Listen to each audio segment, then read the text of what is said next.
विश्वास एंटरप्राइजेसचे संस्थापक रोहित आव्हाड यांनी जिल्हा परिषदेतील सफाई कर्मचारी भरतीमध्ये झालेल्या गैरकारभाराचा आरोप करत आमरण उपोषण सुरू केलं आहे। त्यांची मागणी स्पष्ट आहे, या प्रकरणामध्ये दोषी असलेल्या अधिकाऱ्यांवर तातडीनं कारवाई करण्यात यावी। आव्हाड यांनी प्रशासनाला दिलेला इशारा अत्यंत गंभीर आहे। जर त्यांच्या मागण्यांकडे दुर्लक्ष करून दोषींवर आज म्हणजे स्वातंत्र्य दिनाच्या दिवशी कारवाई झाली नाही तर ते अधिकाऱ्यांच्या चेहऱ्याला काळे फासतील, असा इशारा त्यांनी दिला आहे। त्यांच्या या भूमिकेमुळे जिल्हा परिषद वर्तुळात एकच खळबळ उडाली आहे।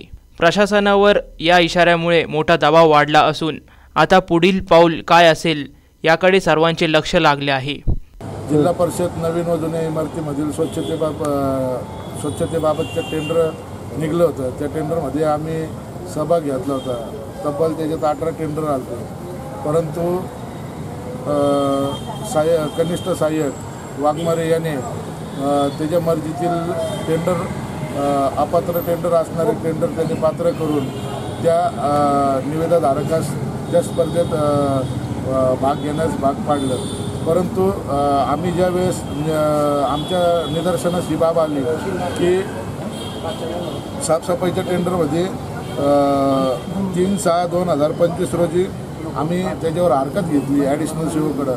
ॲडिशनल सीओनी त्याच्यावर आमच्या हरकतीवर त्यांनी कमिटी बसवली, परंतु त्या कमिटीने आमचं पात्र टेंडर अपात्र केलं।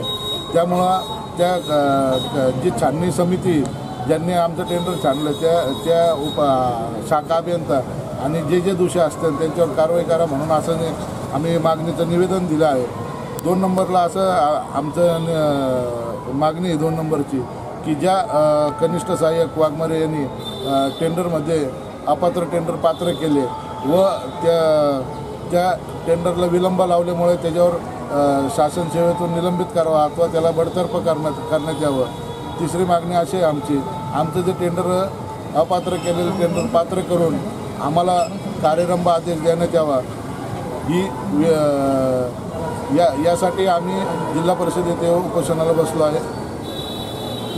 जर मागणी मान्य काय करणार? मागणी मान्य झालेली नाही तर यापुढे आम्ही ज्या संबंधित अधिकाऱ्याला काळा फासण्याचा इशारा या माध्यमातून देतो। प्रतिनिधी मुकुंद भट, NTV न्यूज मराठी, अहिल्यानगर।